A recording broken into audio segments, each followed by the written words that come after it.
만드신 하나님 아버지를 내가 믿사오며 그 외아들 우리 주 예수 그리스도를 믿사오니 이는 성령으로 잉태하사 동정녀 마리아에게 나시고 본디오 빌라도에게 고난을 받으사 십자가에 못 박혀 죽으시고 장사한 지 사흘 만에 죽은 자 가운데서 다시 살아나시며 하늘에 오르사 전능하신 하나님 우편에 앉아 계시다가 저리로서 산 자와 죽은 자를 심판하러 오시리라.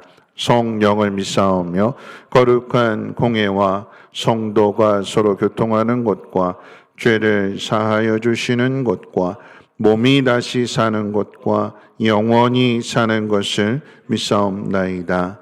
아멘. 다 함께 앉으셔서 찬송가 179장, 통일 찬송가 167장 찬송 후에 송지영 장로님 기도해 주시겠습니다.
다 같이 기도드리겠습니다. 존귀와 영광을 받으시기에 합당하신 여호와 하나님, 찬양과 영광을 올려드립니다. 은혜로우신 하나님, 지난 시간 지켜주시고 어려운 환경 가운데서도 말씀 따라 살게 하시고 이 시간 예배할 수 있게 하심을 감사드립니다. 코로나19 환경 가운데 한자리에 모여 예배할 수 없지만 영상 예배라도 할 수 있으니 감사드립니다. 경건하게 진실되게 예배하게 하옵소서. 자비로우신 하나님, 예배당에 모여 예배하지 못하고 기도하지 않고 찬양하지 않는다고 내 좋은 대로 지내는 곳 있으면은 이 시간 또 회개하며 용서하여 주시옵소서. 성도의 교제와 나눔이 없다고 주님의 사랑을 모르는 사람처럼 살아온 곳 있으면 용서하여 주시옵소서. 더욱더 말씀을 사모하며 주님의 뜻대로 살게 하시고 주님의 은혜 가운데 살아가게 하옵소서. 2020년도 얼마 남지 않은 가운데 뒤돌아보며 마무리 잘하게 하옵시고 또 다 하지 못한 것을 또 내년을 준비하게 하옵소서. 또 성탄절을 준비하는 이 한 주간 다른 해와 같이 함께 할 수 있는 시간은 없지만 주님께로 향한 우리의 마음은 변하지 않게 하여 주시옵시고 더욱더 주의 오심을 간절히 사모하며 예배하며 나아가는 성도들 되게 하여 주시옵소서.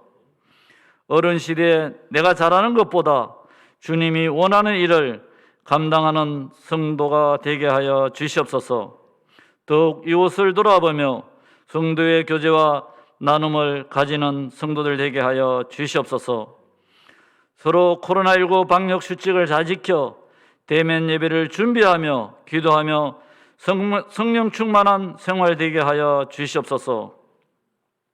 이 나라 대한민국을 지켜주시고 대통령으로부터 많은 위정자들이 올바른 행정을 하게 하옵소서. 정치가 정직하게 하옵소서. 경제가 회복되게 하옵소서. 최일선에서 수고하는 공무원, 군인, 경찰, 의료인들 건강하게 하옵시고 책임을 감당하게 하옵소서. 담임 목사님 말씀 선포하실 때 성령 충만하게 하옵시고 생명의 말씀 선포하게 하옵소서. 모든 성도들 말씀 듣고 성령 충만하여 감사와 기쁨과 소망이 넘치게 하옵소서. 코로나19가 하루빨리 종식되어 함께 모여 예배하기를 소망하며 예수님의 이름으로 기도드립니다. 아멘.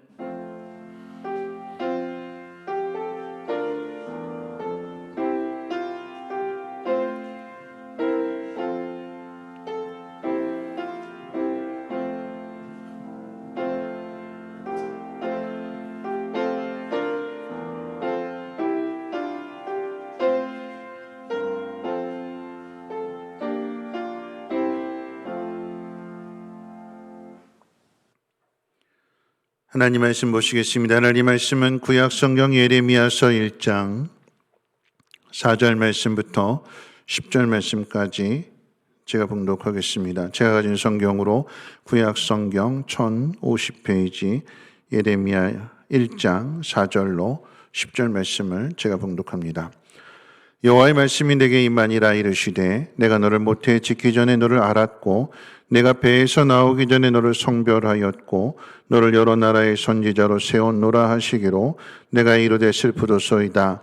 주 여호와여 보소서. 나는 아이라 말할 줄을 알지 못하나이다 하니 여호와께서 내게 이르시되 너는 아이라 말하지 말고 내가 너를 누구에게 보내든지 너는 가며 내가 내게 무엇을 명령하든지 너는 말할지니라. 너는 그들 때문에 두려워하지 말라. 내가 너와 함께하여 너를 구원하리라. 나 여호와의 말이니라 하시고 여호와께서 그의 손을 내밀어 내 입에 대시며 여호와께서 내게 이르시되 보라 내가 내 말을 내 입에 두었노라. 보라 내가 오늘 너를 여러 나라와 여러 왕국 위에 세워 내가 그것들을 뽑고 파괴하며 파멸하고 넘어뜨리며 건설하고 심게 하였느니라 하시니라. 아멘. 임마누엘 찬양대에 중창 있겠습니다.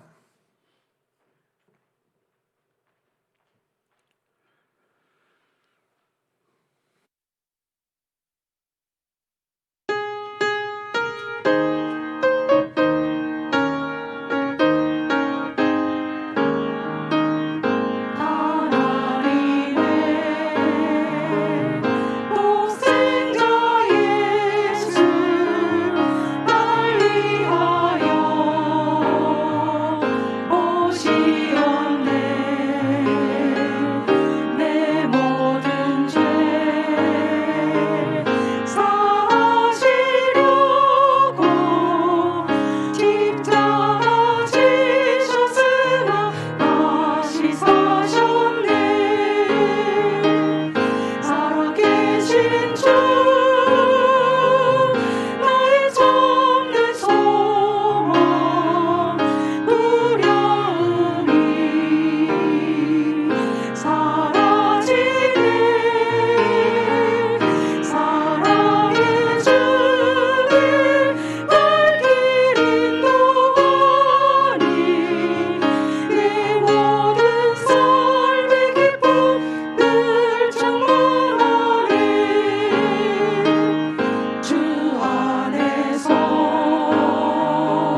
드려진 예물 위해 기도하겠습니다. 좋으신 하나님 감사합니다. 어렵고 힘든 상황이지만 하나님을 예배하는 믿음 주시고 또한 감사함으로 귀한 예물을 하나님 앞에 올려드릴 때에 우리의 예배와 우리의 예물을 받으사 이 예물이 씌워지는 곳곳에 하나님의 놀라우신 영광과 사랑이 전하여지게 하시고 하나님의 사랑을 입은 자들 그 마음 가운데 참된 평화와 평강이 넘쳐나게 하옵소서. 오늘도 하나님 앞에 드린 귀한 손길들 주님 구별하여 주셔서 하나님의 자녀로 이 땅 살아갈 때 어려운 일 당할 때마다 때를 도와주시는 은혜를 힘입어 마음에 소원한 일들 이루어가게 하옵시고 늦은 비와 이른 비를 통하여 하나님께서 풍성한 결실을 맺게 하실 때에 함께 나누며 축복의 통로들 되게 하옵소서.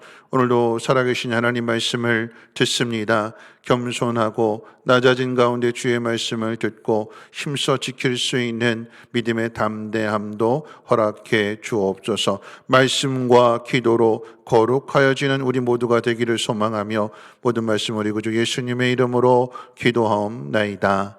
아멘.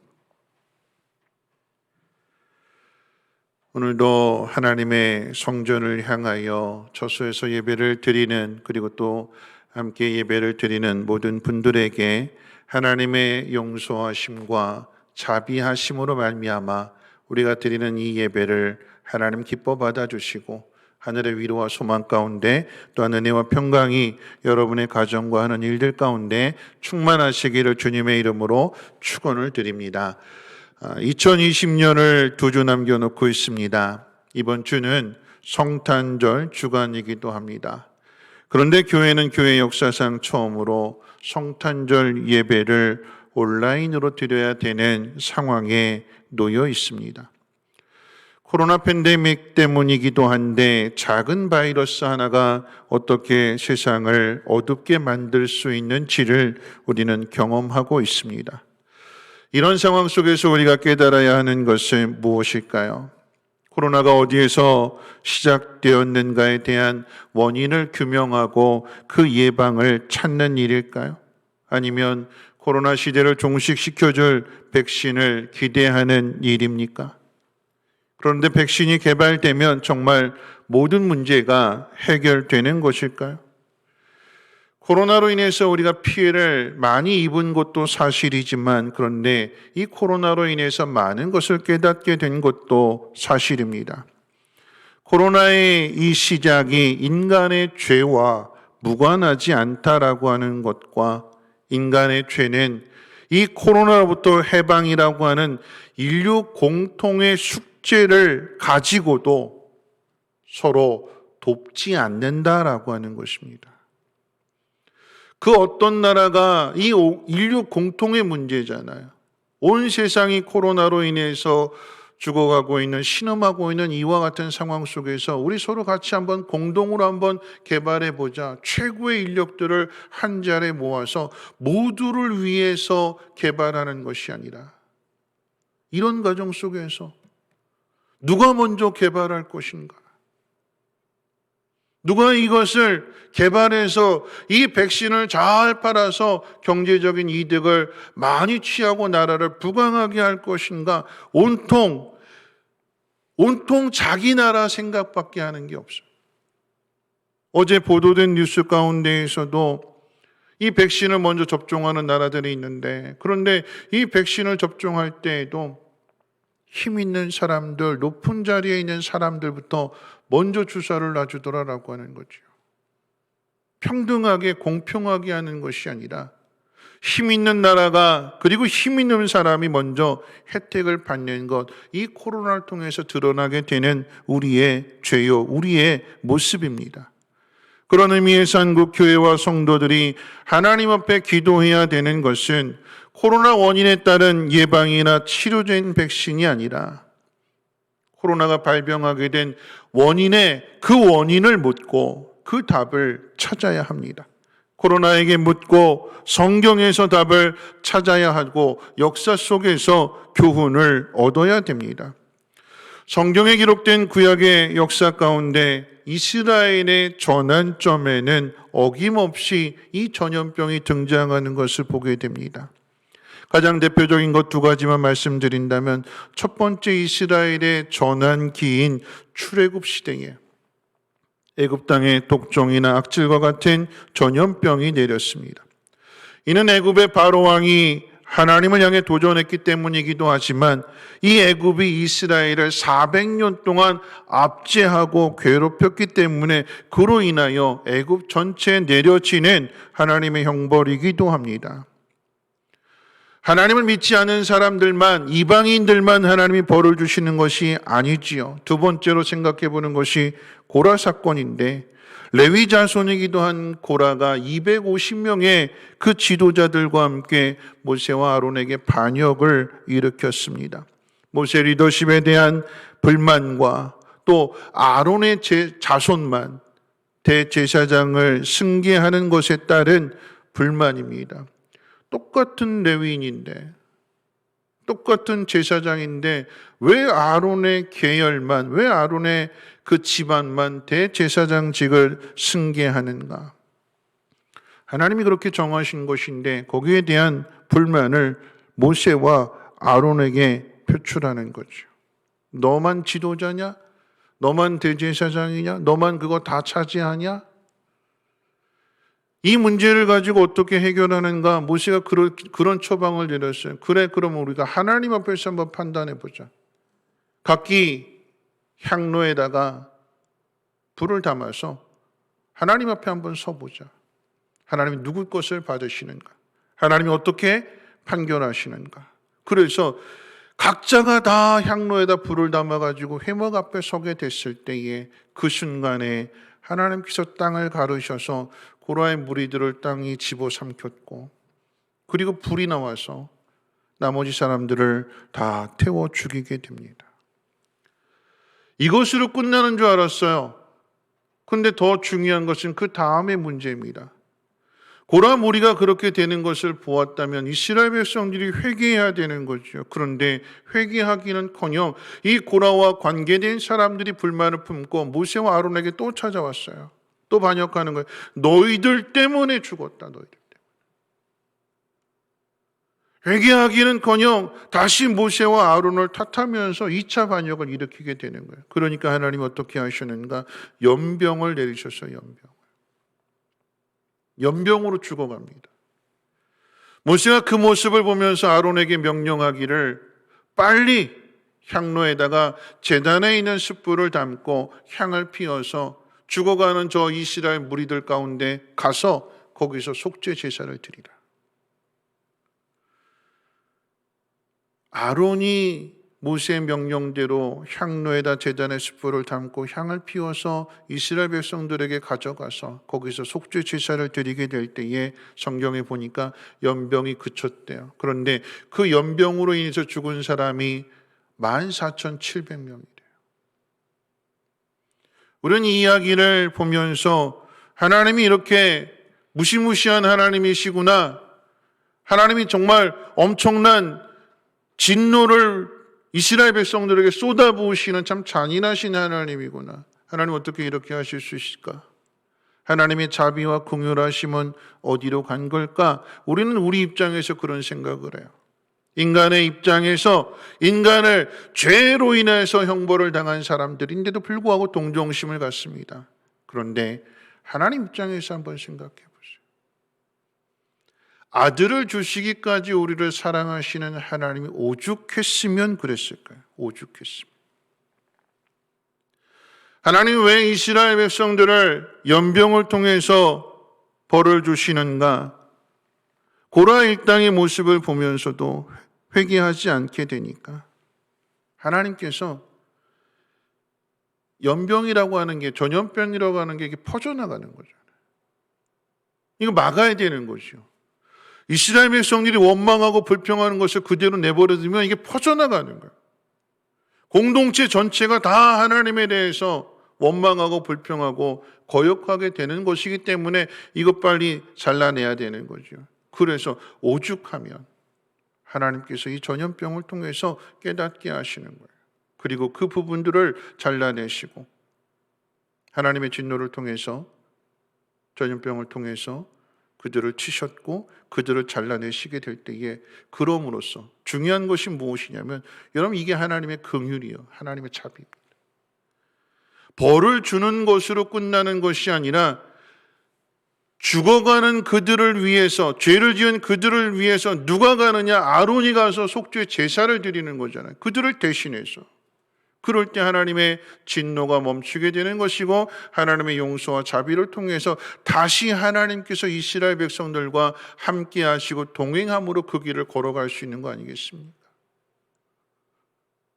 하나님의 사랑이에요. 하나님의 긍휼이요, 하나님의 공의로우십니다.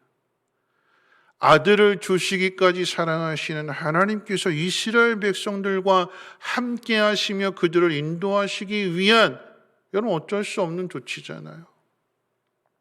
하나님의 마음은 생각하지 않고 늘 우리 입장에서만 생각하려고 합니다. 여러분, 기억하십시오. 하나님의 긍휼과 하나님의 자비를 통해서 하나님은 하나님의 능력을, 하나님의 사랑을 우리 가운데 나타내신다라고 하는 것입니다. 우리는 성탄절을 5일 앞에 두고 있습니다. 성탄절이 어떤 날일까요? 하나님이 그 아들을 타락한 인간을 위한 속죄 제물로 세상에 보내신 날입니다. 죄로부터의 구원을 위해서 예수님을 보내셨어요. 예수님이 이 땅에 오시지 않았다면 우리는 우리의 죄로 인해서 하나님과 함께 할 수 없는 사람들입니다. 하나님의 아들을 십자가에 못 박는 사람들, 하나님의 아들을 그렇게 하잖아요. 그런 사람들 마음속에서 무슨 선한 것을 찾을 수 있을까요? 주를 위해서 목숨을 바치겠다고 큰 소리 치다가도 계집종의 말 한마디에 예수님을 배신하는 사람들에게서 무슨 믿음을 기대할 수 있을까요? 빛이 비추어지면 더러운 것을 보고 씻어야 되는데 사람들은 오히려 빛을 싫어하고 그 빛을 덮어버렸어요. 가르쳐주면 들어야 되는데 잔소리한다고 싫어하고 죽여버렸습니다. 하나님께서 그 아들 예수님을 이 땅에 보내실 때에 세상의 모습이었습니다. 그런데 기억해야 되는 것은, 그런 사람들이 누구보다도 자신들을 구원해 주시기를 하나님 앞에 바라고 기도하고 있다라고 하는 사실입니다. 여러분, 소름 끼친다라고 하는 말이 이런 말이에요. 하나님이 그 아들을 보내셨는데 정작 그 아들은 죽이면서, 하나님 우리 좀 구원해 주십시오. 하나님 우리 좀 이 고통에서 건져 주십시오. 건져 주시기 위하여, 구원하시기 위하여 그 아들을 보내셨는데 그 아들은 인정하지 않으면서, 받아들이지 않으면서 여전히 하나님의 구원을 바라고 하나님 앞에 기도하고 있다라고 하는 것입니다. 오늘 저는 이와 같은 상황 속에서 오늘 본문을 통해서 세 가지를 생각해 보기를 원하는데, 첫 번째는 하나님의 찾아오심입니다. 우리도 우리 인생 가운데 하나님이 찾아오시기를 소망하고 기도합니다. 힘들고 어려울 때 하나님 나 좀 만나주세요 라고 기도합니다. 왜 이렇게 기도할까요? 하나님 나를 만나주셔서 내 소원 좀 들어주세요 부탁하기 위해서 하나님 만나기를 소원합니다. 오늘 본문 가운데 보면 하나님은 예레미야 선지자에게 찾아오셨어요. 아마도 우리가 빨리 코로나가 종식되고 교회 예배가 회복이 되고 다시 이 교회 부흥의 날이 오기를 위해서 기도하는 것처럼, 그 당시에 예레미야 선지자도 북이스라엘이 망하는 모습을 보고 남아있는 이 남유다가 멸망당하지 않도록, 그리고 다시금 다윗의 그 왕조를 회복할 수 있도록 위해서 누구보다도 간절히 기도했을 것입니다.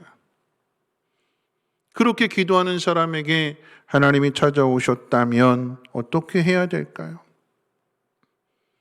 간절히 구원해달라고 기도했으니까 그 하나님이 찾아오셨다면 감격하고 기뻐하고 희망에 부풀었을까요? 문제는 하나님이 무엇을 가지고 오셨느냐에 따라서 우리의 마음이 달라지게 되는 거죠. 더 나아가서 하나님이 나를 통해서 어떤 일을 행하시겠는가에 따라서 우리의 반응이 달라지게 되는 거예요.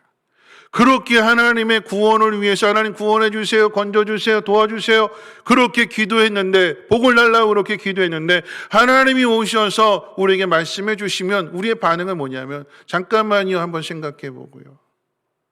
말씀해 보세요 한번 드러나 보고요. 우리를 구원해 주실 수 있는 분이 오직 하나님 뿐이기에 그래서 그 하나님 앞에 기도했다면 하나님 좀 만나주세요라고 그렇게 기도했다면 하나님 만나주시고 하나님 우리에게 말씀해 주실 때에 그 말씀 들어야 되는 거죠. 근데 우리는 늘 하나님이 어떤 말씀을 하시는가에 따라서 우리의 반응이 달라집니다. 내가 기대했던 것들을 말씀하시면 좋아라 하고, 그런데 내가 기대하지 않았던, 내가 바라지 않는 일들을 말씀하실 때에는 우리 얼굴이 굳어집니다. 예레미야가 어떤 반응을 보였는가를 생각하기에 앞서서 하나님께서 이 예레미야를 통해서 어떤 일을 이루시는가를 우리는 성경을 통해서 한번 생각해 보기를 원합니다. 먼저 그걸 봐야 되는 거예요. 예레미야 선지자가 하나님의 부르심을 받아서 사역한 기간 한 40년 정도가 됩니다. 그 이후에도 사역을 했는데 정확하게 기록된 내용은 40년간의 기록입니다. 그런데 하나님이 예레미야에게 사명을 맡겨주실 때 이 예레미야가 행한 일들은 성경에 기록되어 있는 엘리야나 엘리사처럼 기적을 행하는 것이 아니라 이 예레미야 선지자의 사역 기간 동안에는 단 하나의 기적도 없어요. 이 예레미야 선지자를 모세에 많이 비유를 하게 되는데 뒤에 가서도 나오게 되지만 모세에 많이 비유가 되는데 근데 모세가 이스라엘 백성들을 지도하는 모습은 지도자잖아요. 지도자. 하나님 세우신 지도자. 이스라엘 백성들이 가는 곳곳마다 원망하고 불평하고 모세를 죽이려고 하지만 그런데 실질적으로 막 돌을 던지려고 하지만 모세는 매 맞지 않았어요. 돌 맞지 않았습니다. 그럴 때마다 하나님 지켜주셨어요. 근데 예레미야는 다릅니다. 때리는 대로 맞고 돌 던지면 돌 맞고 감옥에 가두면 감옥에 갇히게 되고 심지어는 그 인생 마지막에는 이 유다가 망함으로 인해서 애굽에까지 끌려가게 된 좀 기가 막힌 일이에요. 애굽에서 나왔는데 그래서 이스라엘 나라를 그 가나안 땅에 세웠는데 하나님의 나라를 세웠는데 그 나라가 망해서 이 예레미야 선지자가 하나님의 종이 다시 애굽에 포로로 끌려가는 거예요. 다시 포로 생활을 하게 되는 거예요. 얼마나 기가 막힌 일일까요? 여러분 예레미야 선지자를 눈물의 선지자라고 이야기하는데 그 사역 기간 내내 이스라엘의 죄 때문에 하염없이 계속해서 눈물 마를 날이 없을 정도로 계속해서 울어야 되는 것이 예레미야 선지자의 사역의 내용입니다. 하나님을 만나기를 원했고 하나님의 구원을 누구보다도 기대하고 바랬는데 그런데 하나님을 만난 결과가 이런 삶을 살라고 하나님 명령하신다면 이런 명령을 주신다고 하면 여러분 순종할 수 있겠습니까? 이스라엘 백성들이 기대했던 것처럼 메시아가 오셔서 로마를 무너뜨리고 하나님의 나라를 세우면서 모든 것들을 다 누리게 해주는 그런 것을 기대했는데 그것이 아닌 예수님과 같은 삶을 살라고 하나님께서 우리에게 명령하신다라고 하면 우리는 순종할 수 있을까요? 하나님의 구원을 바라고 하나님의 도우심과 하나님의 능력을 위해서 기도하는데 근데 하나님께서 예레미야와 같은 아니 예수님과 같은 그런 삶을 살라고 하신다라고 하면 주님 내가 여기 있사오니 나를 써 주옵소서 주님 내가 그곳에 가겠습니다 그렇게 고백할 수 있을까요? 여러분 그런데 그렇게 고백해야 돼요. 여러분 그게 믿음입니다. 여러분 믿음이 뭘까요? 하나님이 하시는 게 믿음이잖아요. 하나님이 우리를 구원해 주시기 위해서 어떤 말씀을 주실지라도 구원이 하나님으로부터 시작된다는 것을 믿으면 그러면 우리는 그 뜻 가운데 순종해야 되는 거죠.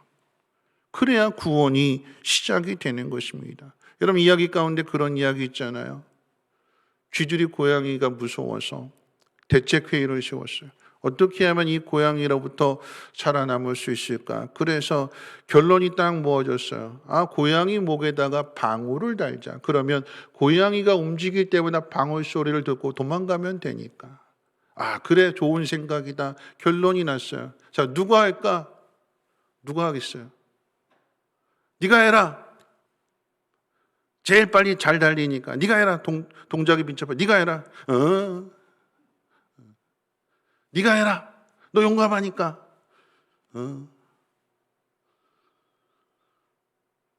누가 할까요? 누가? 힘들고 어려운 일 누가 할까요?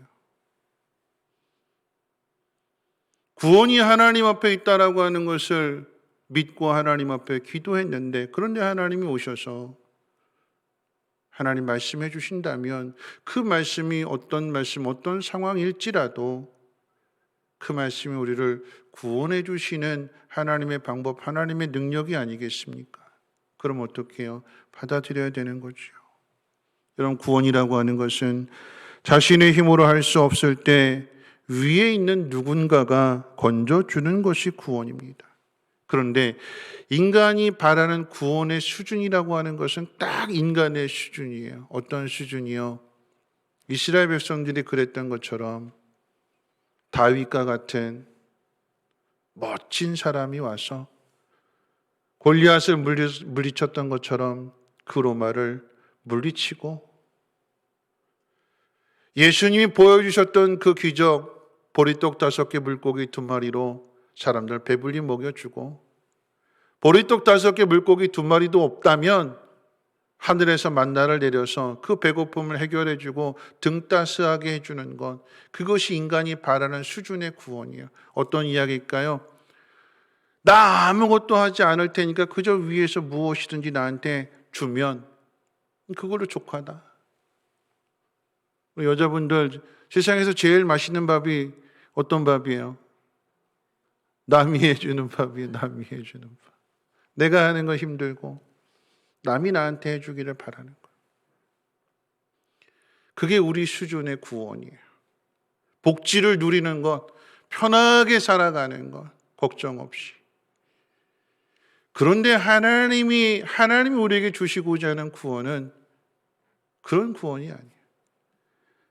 하나님이 그 아들을 이 땅에 보내서 우리의 죄를 사해 주시고 우리를 정결하게 하시며 예수 그리스도와 우리를 하나로 묶어서 한 몸이 되게 하셔서 예수 그리스도와 같은 삶을 살 수 있도록 그 일을 위해서 우리 속에 하나님의 영을 부어주시고 힘 주시고 그 길을 가르쳐 주시고 인도하셔서 마침내 거룩하고 흠이 없는 하나님의 자녀로서 하나님의 후사가 되어 그 모든 것들을 누리며 그 모든 것들을 나누어 주는 사람, 받아 먹는 사람이 아니라 예수 그리스도와 같이 한 몸을 이루어서 줄 수 있는 사람, 나눠줄 수 있고 채워줄 수 있고 이 모든 것들을 다스릴 수 있는 하나님의 후사로 하나님이 우리를 구원해 주시는 거예요. 우리가 기대하고 우리가 바라는 것과는 수준이 다른, 감히 상상조차도 할 수 없는 복을 주시는 분이 하나님이시잖아요. 이게 하나님의 구원이에요. 그럼 어떡해요? 그 구원하시는 하나님 말씀 가운데 순종해야 되는 거죠. 어떤 상황일지라도 그 상황 속에서 아멘 하고 가야 되는 거죠. 두 번째 생각해 볼 것이 있다면 이 찾아오신 하나님께서 찾아오심 가운데 부르신다라고 하는 것입니다. 하나님의 부르심이에요. 하나님이 예레미야 선지자를 여러 나라의 선지자로 세우시겠다고 말씀하셨어요. 그랬더니 예레미야가 이렇게 대답합니다. 우리 6절 같이 한번 읽어볼까요? 6절 말씀입니다. 시작. 내가 이르되 슬프도소이다. 주 여호와여 보소서 나는 아이라 말할 줄을 알지 못하나이다. 여러분, 이 이야기는 하나님 앞에서 모세가 했던 말과 똑같은 말이에요. 하나님, 나는 입이 뻣뻣하고 둔해서 말을 잘하지 못합니다. 하나님, 나는 못해. 모세만 그런 것이 아니라 우리도 그러잖아요. 우리도 하나님 어떤 명령을 주실 때, 우리가 어떤 직분을 맡겨주실 때, 담임 목사가 여러분에게 찾아가서 교회를 위해서 이런 직분을 좀 맡아주십시오라고 부탁할 때 뭐라고 대답할까요? 아우, 나는 아직 믿음이 약해서, 나는 아직 어려서, 나보다 더 잘하는 저 사람이 있잖아요. 나는 못한다고 그래요. 나는 못한다. 예레미야도 지금 나는 작은 아이입니다. 어린 아이입니다. 나는 말을 할 줄 못합니다. 선지자는 말을 잘해야 되는데 나는 말 잘 못해요. 자, 그랬더니 하나님 뭐라고 말씀하실까요? 우리 한번 5절 한번 읽어볼 5절입니다. 시작. 모태에 짓기 전에 너를 알았고 내가 배에서 나오기 전에 너를 성별하였고 너를 여러 나라의 선지자로 세웠노라 하시기로. 무슨 이야기냐면 예레미야가 태어나기 전부터 하나님이 계획을 정하셨고 이 예레미야가 이런 사역을 감당할 것인데 어느 가정에 태어날까, 어느 부모 밑에 태어날까 하나님이 그걸 다 아시고 정하시고 그래서 태어나게 하셨대. 그 이야기는 그 부모로부터 그 형질과 그 기질을 물려받았다라고 하는 이야기. 예레미야가 사역 기간 내내 이스라엘 백성들의 죄로 인해서 울게 되는데 이 눈물이 많은 것이 어디로부터 왔는가? 부모님으로부터 그 형질과 기질을 물려받은 거예요. 찔러도 눈물 한 방울 흘리지 않는 사람이 아니라 하나님이 이 눈물의 선지자, 울 수밖에 없는 이 예레미야를 어느 가정에 보내시는가, 어느 가정에서 태어나게 하시는가, 누구의 유전자를 물려받게 하시는가, 하나님이 정하시고 하나님께서 인도하시는 거예요. 거기서 끝나지 않습니다. 그렇게 말씀하시는 하나님께서 지금 부르시는 거잖아요. 내가 너를 여러 나라의 선지자로 세울 것이다. 그러고 뭐라고 말씀하셔요? 내가 너와 함께 할 것이다. 내가 너를 도와줄 것이다. 너 두려워하지 말라. 이렇게 말씀하시는 거예요. 예레미야가 두려워하는 게 뭘까요? 선지자로서 부름을 받았을 때 이런 이야기요. 선지자니까 말을 잘해야 하고 설득을 잘해서 저 사람들, 죄를 짓는 저 사람들을 돌이키게 해야 된다라고 하는 그걸 생각하게 되니까 아우, 내가 저 사람들을 어떻게 설득시키지? 내가 어떻게 저 사람들을 돌아오게 할까? 저렇게 강팍한데 미리 겁먹어요, 미리. 그런데 하나님께서 이 예레미야 선지자를 통해서 하시는 일이 뭐냐면 예레미야 선지자가 하나님 말씀을 전하는데 한 사람도 안 돌아와요. 한 사람. 돌아온 사람이 없어요. 예레미야가 하나님 말씀을 전하는데 오히려 망했어요. 전했는데 하나님의 뜻을 전했는데 오히려 유다가 망합니다. 그리고 그 하나님의 뜻을 전하는 이스라엘 백성들이 돌이키기는커녕 회개하기는커녕 오히려 이 예레미야를 때리고 가두고 핍박합니다. 선지자로서 무능한 것 같아요. 아무것도 한 것이 없는 것 같아요. 그런데 결과가 아무것이 나타나지 않았을지라도 하나님이 주신 말씀을 전했고 그럼에도 불구하고 이스라엘 백성들이 돌이키지 않았고 남유다가 망했다라고 하는 것, 예레미야는 하나님 앞에 충성한 거예요. 예레미야는 하나님 앞에 순종한 거예요. 선지자는 말을 잘해야 되고 돌이켜야 되고 뭔가 부흥을 일으켜야 되고 망하는 시대에 하나님께서 남유다를 망하게 하시기로 결정하셨다라고 하면 그건 사람이 아무리 애를 써도 막을 길이 없어요. 하나님 예레미야에게 하시는 일이 무엇이냐? 이스라엘의 죄를 드러내시는 거예요. 예수님이 이 땅에 오셔서 하신 일이 뭘까요? 십자가에 못 박혀 죽으신 일이잖아요. 메시아가 어떻게 죽을 수 있지? 무능한 거 아니야? 정말 메시아가 맞아? 맞아요. 하나님 뜻에 순종하셨어요. 하나님 보내시는 곳에 가셨고 하나님이 하라고 하신 그 일을 행하셨어요. 하나님의 뜻이기 때문에 순종했습니다. 여러분 기억하셔야 됩니다. 하나님의 말씀대로 따르는 것이 순종이요 순종하는 것이 믿음입니다. 그 나머지의 일은 하나님이 하시는 것이고 결과는 하나님이 만드시는 것입니다. 잊지 말아야 되는 것은 하나님의 부르심을 통해서 하나님은 그 택하신 백성들을 구원하실 뿐만 아니라 더 중요한 것은 그 일을 맡은 사람을 하나님이 더 다듬으시고 하나님을 더 깊이 알게 하시고 그를 통해서 하나님의 역사를 이루신다라고 하는 사실입니다. 우리는 늘 우리 자신을 보면서 못한다고 합니다. 안 하겠다고 합니다. 그런데 하나님은 그런 우리를 늘 설득하세요. 아니야, 너 할 수 있어. 내가 도와줄 거야. 네 인생 이렇게 끝나는 것이 아니라 내가 복 주고 너를 번성하게 하고 너를 통해서 하늘의 신령한 복을 세상에 나누는 축복의 통로가 되게 할 거야. 우리는 못한다고. 나는 가진 거 없어요. 난 능력 없어요. 난 그렇게까지 바라지도 않아요. 그런 우리를 하나님이 계속해서 우리의 인생 가운데 설득하시는 거예요.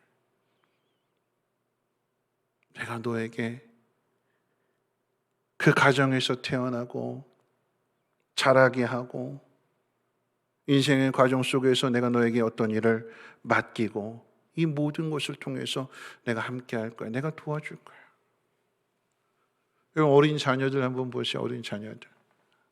어린 자녀들이 제일 먼저 배우는 말이 뭘까요? 무슨 말부터 배울까요? 예, 순종하겠습니다 하는 말부터 배울까요? 싫어요 하는 말부터 배울까요? 아이들이, 꼬마 아이들이. 싫어요, 싫어요. 밥 먹어, 싫어요. 씻자, 싫어요. 싫어요.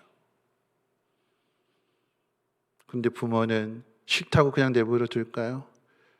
아니요, 밥 안 먹는 아이들을 위해서 비행기가 날아오니 이렇게 하면서 이렇게 쏙 집어넣어주고 먹게 하잖아요. 설득하는 거죠. 할 수 있어. 내가 도와줄게. 무서워하지 마. 아빠가 도와줄게.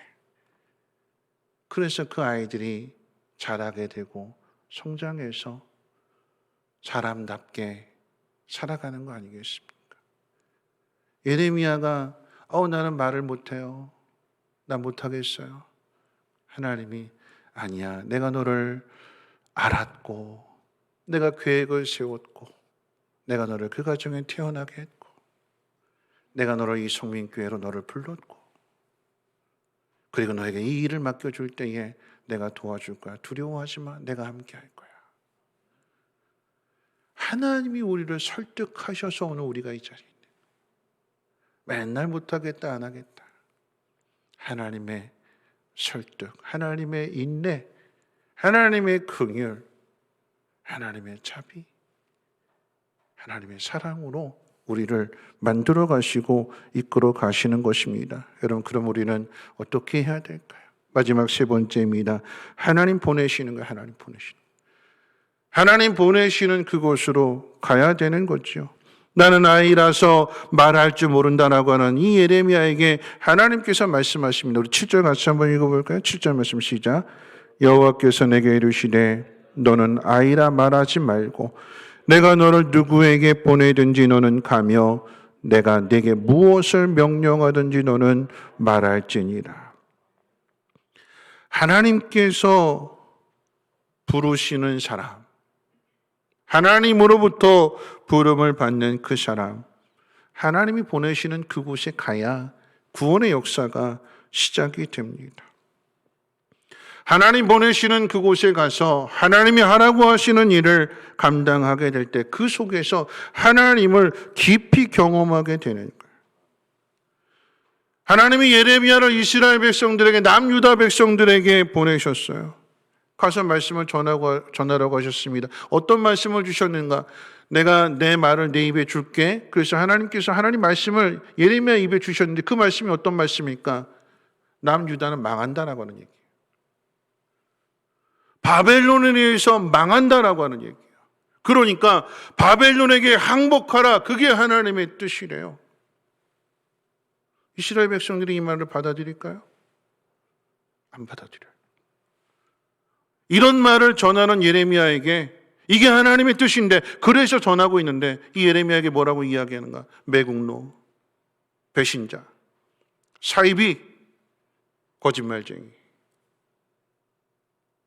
그게 현실이에요. 그게 현실. 그러니까 이 예레미야가 울 수밖에 없는 거예요. 하나님의 뜻인데 망하는 것이 하나님의 뜻인데 그래서 하나님이 행하시는 일이 왜 망하게 하시는가? 10절이 답이에요. 10절. 우리 10절 같이 한번 읽어볼까요? 10절 말씀 시작.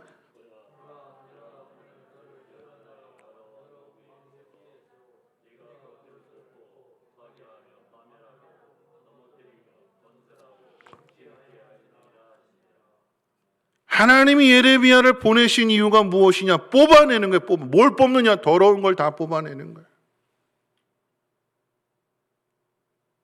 잘못 세운 것들을 다 무너뜨리고 파괴하고 파멸시키는 거예요. 왜요? 그래야 거기에 새로운 것을 건설하고 새로운 것을 심을 수 있기 때문에. 그래서 예레미야가 하는 일이 무엇이냐? 이스라엘의 죄를 다 드러내는 거예요. 하나님 말씀을 전했는데도 그게 하나님의 뜻인데도 바벨론에 의해서 무너지고 왜 무너지는가? 그거예요. 이스라엘 백성들 마음속엔 두 가지 믿는 구석이 있어요. 첫째 무엇이냐? 북이스라엘이 망한 건 다윗의 왕조가 아니니까 정통 왕조가 아니니까 망한 거고 남유다는 다윗의 왕조요. 하나님께서 다윗의 왕조는 결코 무너지지 않는다라고 약속했기 때문에 우리는 안 무너져. 첫 번째 믿는 구석. 두 번째 북이스라엘에는 예루살렘이 성전이 없잖아. 남유다에는 예루살렘 성전이 있어. 성전이 있으니까 하나님의 성전이 있는데 어떻게 성전이 무너지겠어? 이 두 가지 구석. 근데 하나님은 이 두 가지 믿는 이 구석을 무너뜨리시는 거예요. 그래야 예수 그리스도의 그 놀라운 은혜와 구원을 깨닫게 되기에. 그래야 하나님 앞에서 겉으로는 우리는 하나님의 백성이니까 우리에게는 성전이 있으니까 안 무너질 것이다. 삶은 엉망으로 살면서 겉으로만 믿음을 가지고 있기 때문에 다 부수시는 거예요. 여러분 그 속에서 예레미야의 심정을 한번 생각해 보세요. 하나님 말씀을 주셔서 하나님의 뜻을 전했는데 백성들이 안 받아들이는 거예요. 거짓말쟁이라고 하는 거예요. 그 속에서 이스라엘 백성들의 죄를 보는 거잖아요. 예레미야. 그러니까 어떻게 해요? 울 수밖에 없어요. 이게 하나님의 뜻인데 하나님이 우리를 구원하시기 위해서 이 일을 지금 행하고 계시는데 안 받아들이는 강팍한 이스라엘 백성들의 모습. 우리는 잘 될 거야. 우리는 하나님의 백성이니까 하나님이 복 주실 거야. 우리는 안 망해. 막연한 기대만을 가지고 그 삶의 모습 속에는 믿음이라고 하는 찾아볼 수 없는 그들을 하나님이 무너뜨리시고 깨트리시고 70년의 그 바벨론 포로 생활을 통해서 다시 회복시켜 주시고 이 일을 위해서 지금 예레미야를 보내셨을 때 예레미야가 그 일을 통해서 이스라엘 백성들을 보면서도 울지만 또 누구를 보고 울까요? 하나님 보고 우는 거예요. 아, 전에는 못 간다 안 한다 그랬는데 가서 보니까 그 일을 해보니까 하나님의 마음이 이들을 이렇게 사랑하시기 때문에 그냥 죄를 그냥 우리 생각으로는 그냥 덮어버리고 아무 일도 없는 것처럼 그냥 복 주시고 우리 수준에서의 하나님의 사랑이 하나님의 긍휼이라고 하는데 하나님은 그게 아니라 그렇게 해서는 문제가 해결되지 않기 때문에 아프지만 뽑아내고 무너뜨리고 아무것도 없는 그곳에서 하나님이 다시 예수 그리스도를 통해서 건설하시고 하나님의 백성으로 다시 그 땅에 심어 놓으시고 하나님의 영광을 나타내기 위해서 예레미야를 보내시고 그 고난을 당하게 하시고 그 가운데에서 울게 하시는 거예요. 말씀을 정리할 텐데 여러분, 하나님께서 이스라엘 백성들을 구원하시기 위한 사명을 예레미야에게 주실 때 여러분, 예레미야에게 칼 주시지 않았어요. 너 가서 막 휘둘러라. 말 안 듣는 놈들 다 칼로 다 잘라내라. 그게 아니라 이스라엘을 수술하시기 위해서 예레미야에게 먼저 주신 마음은 눈물이었어요. 눈물. 하나님의 마음. 그 속에서 매 맞으면서 복음을 전하는데, 하나님 말씀을 전하는데 오히려 핍박을 당하면서 그 속에서 하나님의 마음을, 하나님의 눈물을 갖기에, 하나님의 긍휼을 깨닫기에 그 모든 것들을 잘 견뎌내고 이겨내고, 그럼으로써 이스라엘의 죄를 드러내고 그 가운데 하나님의 그 놀라운 구원을 경험하게 하는 것입니다. 말씀 맺으면서 코로나 앞에서 우리는 우리 자신의 모습을 볼 수 있어야 될 것입니다. 우리는 그런 이야기 했어요. 주일만 거룩한 것이 아니라 주중에 모든 날이 거룩한 날이라고 그렇게 말했습니다. 그런데 말은 그렇게 하는데 주일 예배를 드리지 않습니다. 10분의 1만 주님의 것이 아니라 10분의 10 모든 것이 다 주님의 것이라고 말하면서도 실제로는 10분의 1조차도 제대로 드리지 않는 것이 우리들의 모습입니다. 여러분, 꼭 잊지 말아야 되는 것은 예전에 그런 문제 가지고 옥신각신했어요. 교회가 11조를 해야 되는 게 성경적으로 맞느냐 맞지 않느냐, 이것 가지고 싸웠어요. 이것 가지고 마음이 나눠졌습니다. 그런데 지금은 코로나19로 뭘 가지고 또 싸울까요? 뭘 가지고? 대면 예배를 해야 되느냐, 온라인 예배를 해야 되느냐, 뭘 가지고 싸우고 있어요? 지금 예배 가지고 싸우고 있어요. 예배. 가장 본질적인 것인데 왜 이게 문제가 되는 걸까요? 왜 이것 가지고 의견이 나눠지게 되는 걸까요? 여러분, 코로나가 우리 시대의 모습을, 우리들의 모습을 보여주는 거예요. 하나님 믿는다고 하면서. 여러분, 그런 거잖아요.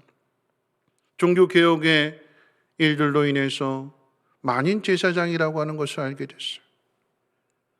목사에게만 권위가 있는 것이 아니라, 목사만 제사장이 되는 것이 아니라 모든 사람이 다 제사장이라고 하는 이 귀한 진리를 깨달았어요. 그러면 어떻게 해야 될까요? 제사장으로서의 삶을 살아야 되는 거잖아요.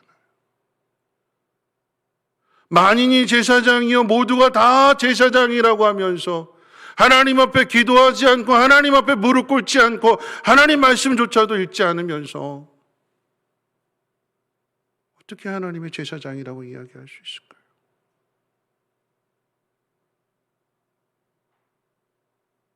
여러분, 교회에 대해서도 마찬가지잖아요. 전에는 건물이 교회였어요. 근데 이제는 예수 그리스도로 인해서 성령이 우리 가운데 오셔서 내 마음이 성전이요 내가 교회라고 모두가 다 그렇게 알고 있습니다. 내가 어느 곳에 있든지 그곳이 교회다. 내가 교회다. 그런데 정말 우리가 있는 그곳에서 교회로서의 모습을 보이고 있을까요? 내 마음에 하나님의 성전이요 내 속에 하나님의 영이 계신다라고 하는, 내가 교회다라고 하는 것을 내가 있는 그 자리에서 정말 보이고 있을까요? 여러분, 코로나의 일들로 인해서 바이러스 하나의 문제가 아니라 우리의 죄의 모습을 보아야 되는 것이고, 백신의 문제가 아니라 우리는 하나님의 구원을 소망해야 되는 것이며, 하나님 우리에게 어떤 일을 맡겨주실지라도 우리는 그 일을 감당해야 되는 것입니다. 그래야 구원의 역사가 시작이 되는 거예요. 비록 처음은 아프고 그래서 뽑아내고 파괴되고 무너질지라도 거기에 하나님의 은혜로 새로운 것을 건축해 주시고, 하나님 새로운 것을 심어 주시고 썩지 않는 것으로 풍성한 결실을 거두게 하시는 분이 하나님이심을 믿으시기를 주의 이름으로 축원을 드립니다. 하나님은 좋으신 하나님이십니다. 기도하겠습니다. 좋으신 하나님 감사합니다.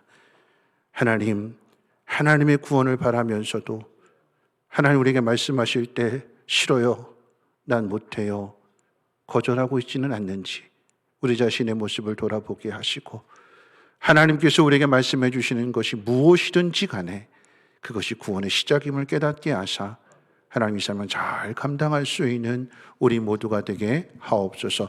그러므로 하나님의 마음을, 하나님의 사랑을 알게 하시고 하나님의 그 사랑을 전할 수 있는 축복의 통로가 되게 하옵소서. 우리 구주 예수님의 이름으로 기도하옵나이다. 아멘. 하나님의 찬송 321장, 통일 찬송가로는 351장입니다.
교회 소식은 주보를 참고해 주실 때 말씀드리겠습니다. 성탄절 예배 안내입니다. 비대면 예배로 인해서 새벽 예배와 오전 11시 예배, 온라인 예배로 드려지게 되고, 금요일 저녁 예배는 없습니다. 성탄절 예배가 금요 예배가 되면서 새벽 예배와 오전 11시 성탄절 예배가 있다라고 하는 것 기억하시고, 온 가족이 11시 성탄절 예배를 온라인으로 드려주시기를 부탁드리겠습니다. 아마 이 올해 정부에서 지침 내리기는 다음 주까지였는데, 근데 계속해서 확진자가 늘어나는 관계로 인해서 어떤 조치를 취할지, 만약에 3단계가 된다면 그나마 예배 최소 인원 20명조차도 더 어려워질 것 같습니다. 여러분 위해서 계속해서 기도해 주시고 하나님의 은혜와 긍휼로서 속히 회복될 수 있도록 위해서 기도해 주시기를 부탁드리겠고요. 기부금 확인서 12월 27일까지 신청하게 되는데, 교회 오실 수 있는 없는 분들은 전화로도 신청 가능하다고 하니까 사무실로 신청해 주시고 1월 3일부터 사무실에서 수령 가능하다고 합니다. 아울러서 2021년도 달력이 나오게 되었습니다. 여러분 교회 오셔서 가져가실 수 없기 때문에 우리 구역장님들이 화요일부터 달력과 함께 또 작은 선물을 준비해서 여러분 가정을 방문할 것입니다. 여러분 그분들 위해서도 구역장님들 위해서도 기도해 주시고 모두가 다 하나님의 뜻 안에서 사랑 안에서 이 어려움을 잘 이겨낼 수 있도록 협조해 주시기를 부탁을 드리겠습니다. 다른 광고 없으시면 우리 다 함께 일어나셔서 찬송 5장 찬송 후에 축도로 예배를 마치겠습니다.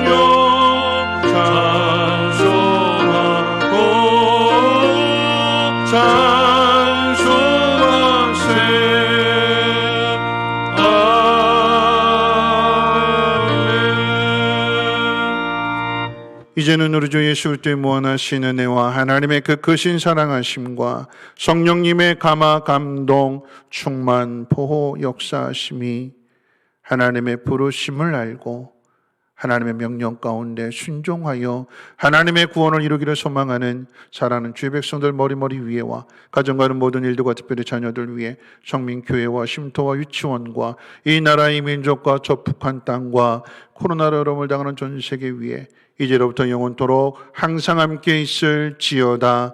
아멘.